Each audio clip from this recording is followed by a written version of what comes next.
আসসালামু আলাইকুম প্রিয় ভাই ও বোনেরা, দেশে দেশের বাইরে সবার প্রতি সালাম, হিন্দু ভাইদের প্রতি নমস্কার। আমার মাটি আমার মা, আমার নাঙ্গল আমার অহংকার। আজকে আমরা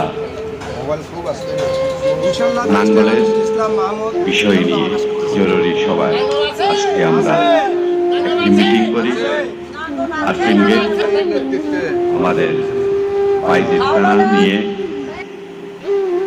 আমরা আলহাজ সলমান আলম শেখ ভাইয়ের নেতৃত্বে এই বাইজিদ থানাকে পুনরায়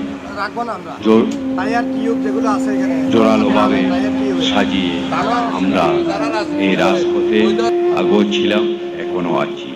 ইনশাআল্লাহ আমাদের চট্টগ্রামের দুই কৃতি সন্তান, আমাদের অহংকার, আমাদের হাটাজারি বারবার নির্বাচিত ব্যারিস্টার সাবেক এমপি আনিসুল ইসলাম মাহমুদ এমপি এবং আমাদের চট্টগ্রাম মহানগরের সভাপতি আলহাজ সলমান আলম শেখ ভাইয়ের নেতৃত্বে আমরা জাতীয় পার্টিকে চট্টগ্রামে আবারও সাজিয়ে গুজিয়ে সুন্দর একটি রূপান্তরের রূপ নিয়ে আমরা রাজপথের সৈনিক, পল্লীবন্দর আদেশের আমরা কখনো রাজপথে ভয় করিনি, রাজপথে আগোচ্ছিলাম, এখনো থাকবো ইনশাআল্লাহ।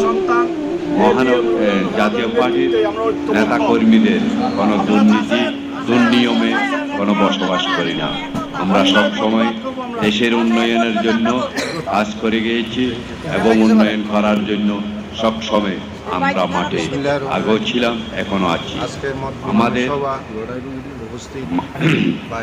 অঙ্গ সংগঠন এবং যারা আছে তাদেরকে আমরা এই আজকের প্রথম থেকে শুরু করলাম। আরপিন গেট থেকে আমরা প্রতিটি জায়গায় একটি একটি মিটিং করে আমাদের প্রতিটি থানা এবং প্রতিটি ওয়ার্ড ঘোষানোর জন্য আমরা মাঠে নেমেছি।